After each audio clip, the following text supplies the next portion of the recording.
Hey, what's up? This is Antonio. Welcome back to my channel, Who's Ready for Some Fighting Words. In this video, I want to talk about Jai Opetaia and what might be a good thing or a bad thing for his career. Really quick, if you like the channel, please take the time, subscribe to the channel. It just takes one click. Also, hit that thumbs up button. Also takes one click.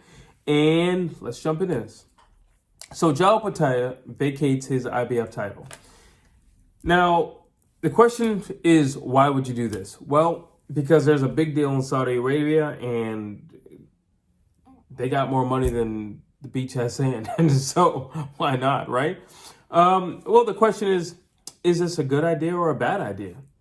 I personally believe it's a great idea. So let me start from the angle of YouTube boxing. You know, the Jake Pauls and the KSIs.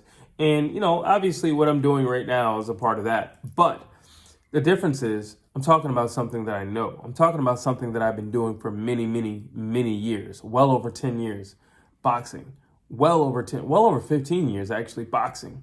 So I know a thing or two. And it's not like I'm trying to professionally jump in the ring, although, you know, I probably could. But that's not here or there. It's about them, the KSIs of the world who never done the sport. Didn't grind in the sport, didn't go through an amateur system. And then their first fight, they get millions of dollars. While a guy like Jai Opetaia, who did it the hard way, the real way, the honest way, the legit way, you know, he's not getting what these guys are making. Jai Opetaia is extremely skilled. He is a menace in the ring, but a masterful boxer. And he's not making what these guys are making. You know, and here's the thing. People always want to say, oh, we want to protect the boxers. You know, we want to save fighters' lives and all. Like, you know, we got to protect these guys. You want to protect them, you pay them. That would protect them because they wouldn't stay around longer than they need to if they were paid adequately. So if you truly mean those things, pay them properly. And, you know, for the most part, you're not going to have to worry about too much because when it's time for them to go, they will exit the stage. That's just what it is. Now, let's see. I don't feel like belts mean as much as they once did. There was a point in time in history, you know, the 1800s, early 1900s, 20s, 30s, 40s, 50s, 60s, 70s, 80s, early 2000s. It meant something. Now, belts don't mean exactly what they once did. I mean, the reality is this. You have guys like Gervonta Tank Davis or Ryan Garcia who can literally, well, Gervonta Tank Davis could definitely fight this wall behind me, and I feel like people would tune in and watch it. And it's not like a lot of these guys are really chasing belts. They're just chasing the status. You know, all you have to do is grab the microphone and curse people out, make the people laugh, you know, and people will show up. People will show up, you know, so it's just like, do I need to put myself in harm's way? Because if I can keep my O and have a rising fan base, I can be treated like an undisputed champion. And I can walk around like an undisputed champion and never place myself in harm's way.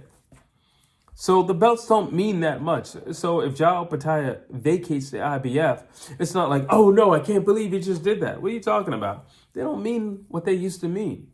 They don't mean what they used to mean. Listen, with the KSIs and the Jake Pauls and boxing has morphed into something else. It's always been listen, it's a sport. And sports are made to be entertaining. But it's almost along the lines of more entertainment now than sport. And that's the problem. And a lot of times you go to these press conferences and it's more like a WWE, you know, performance where this guy's cursing out this guy and they got these fake beefs and it's a little too much sometimes. I personally love a good back and forth banter right before a fight, but I also want the story with it. I want the history with it. So say maybe you sparred 3 years ago and you got the better of the guy and you still holding the grudge of, you know, whatever. That's legit. But if you're just like, oh, I don't like his face, you know, that's not really legit. And you're just kind of making something up just to try to, you know, rouse the crowd, basically. That's not cool. And that's, like I said, that's more WWE, to be honest with you. That's how I feel about it. Then you have a guy like Jai Opetaia who's not going to say anything disrespectful about his opponent. He will just let his performance do all the talking. And he's good at that. When it's time for him to let his hands fly, he is a poet. So Period. He's a poet. But I mean, I just think that's like an Australian culture because overall, I don't think I've ever heard an Australian fighter like be rude to an opponent. To be honest with you, I just think that's an overall thing. But he possesses that to the core. He's never rude. He's never boisterous or anything like that. And to be a fighter, I don't mind fighters being arrogant, but he's a very humble guy. Although he's accomplished what he's accomplished and he has the skill that he has, he's a very humble guy. So that's what I think about belts. Listen, there are guys who get their belts mailed to them. They didn't fight anybody. They didn't put their O on the line. They didn't do anything. They didn't risk anything. They didn't spill any blood. There was nothing on the line. They just got it in the mail, and it's totally fine. Or you got a guy like Jamal Charlo who can hold on to a belt for 2 years, and then come back and fight at another weight. And it's like the belts don't mean what they once meant. They just don't. They don't mean what they once meant. And it's not like a shocker, like I can't believe he would let this slip out of his hands. For what? For what? What does that mean? Why not? Listen, for the right amount of money, by all means. Regardless, he's going to be punching someone in the face. But now he's going to be punching somebody in the face for a lot more money. Because guess what? That person is always also going to be trying to punch him in the face. So he does need to make more money. Let's see. Here's the thing. And yeah, I'm kind of just attacking boxing in itself because of this. Boxing promotions operate on favoritism and marketability. So if you're that, let me give you a perfect example. The reason why Adrian Broner is always going to make money as long as he steps in the ring is because he's marketable, and any promoter in their right mind knows they can make money off of him. You look at a Conor Ben, you can make money off of him. It just is what it is. You can make money off of certain people. A Gervonta Tank Davis, you're going to make money off of Gervonta Tank Davis. And these are guys who don't necessarily care about belts. These are guys who are just going to fight wherever the money is. All right. So promotions care about marketability and they have favoritism. So again, a guy like Jai Opetaia is not going to survive in the system the way a guy like Gervonta Tank Davis or a Conor Ben is going to survive. They're just not. A Tyson Fury, he can speak really well. He's insane with all his antics. You never know what he's going to say or what he's going to do. He can be, you can't compete with that. And those guys are going to get catered to. But if you're the soft-spoken guy who just says, I'm a warrior and I'm all about my craft, well, then you get pushed to the side. You get pushed to the side because you're not going to down somebody. You're not going to insult somebody's wife or their kids or, their country or something like. You're not going to do those things. He's not going to do those things. Jai Opetaia is just not that guy. He's not going to. He's not going to embarrass himself. There's a thing called integrity, and I think he's filled with it. So when you're dealing with these promotions, that's what you get. What are the odds? Let's be honest. What are the odds that Jai Opetaia would ever get his hands on all the belts?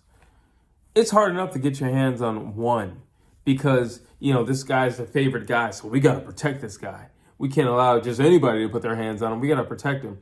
No, you can't touch him, but that guy over there, he can fight him. Matter of fact, we'll just, we'll change your weight. And then when he gets out of the division, we'll bring you back down. There's guys who are protected. There's guys who have bodyguards in boxing. Let's call it what it is. Favoritism. Why? Because of marketability. Favoritism. Let's see. You know what? This new Saudi deal could make boxing honest again. Here's the thing about boxing promotions. The average boxing promotion has been around for a very, very long time. And because of that, they can kind of weasel their way around and kind of, undermine fighters and undermine us, the fans, because we get cheated too. How long have we been asking for David Benavidez and Canelo Alvarez? We've been cheated too. How long did Terrence Crawford and Errol Spence, how long did that take to make? We're still asking for Deontay Wilder and Anthony Joshua. And quite frankly, I don't think we're ever going to get it, but we're still asking for that. So with that being said, I think this new Saudi deal could change things. It's always good to throw something new into the mix, because it makes people think, but it also gives the fighters options. And if I have options and I don't necessarily have to fight here, well, then you have to give me the fight that I want. You have to give me the fight that the people are asking for. You have to give me the fight. Listen, if I'm number two, and I'm clamoring for number one, Tim Tszyu and Jermell Charlo, maybe with that Saudi deal, they could have already fought, quite possibly. But no, we're gonna wait a lot longer, and probably longer than it should have taken, where both guys are not 100% or not what they once were in the ring when we see it. That's a problem. But with this new blood and this Saudi money and this new deal, maybe, just maybe, we could get the fights that we want to see. And now promoters know that they would have to give out the fights that we want to see, the fans, the consumers, the one who actually pays for this stuff, who pays their salaries. We can get the fights that we want to see because they know, the promoters and promotions, that there's new blood out there. And they want to give us what we want to see before they give us what we want to see, because they want to make the money from it. So overall, I think Jai Opetaia made a very smart move, a very strategic and proper business move, if you ask me. And I think there's always room for him to just, slide back in. I think his skill set, he can fight any of those guys and still win and still be an undisputed champion, no problem. So I'm not really worried about that because in terms of, him going after belts, with his skills, he can get belts. That's not the question. The question is, will he ever be appreciated 100% for who he is and the mastery that he performs in the ring? And that's my thoughts. You tell me your thoughts. Drop your thoughts down below. You know me, I like to read what you have to say. As always, please like, please share, please subscribe to this channel.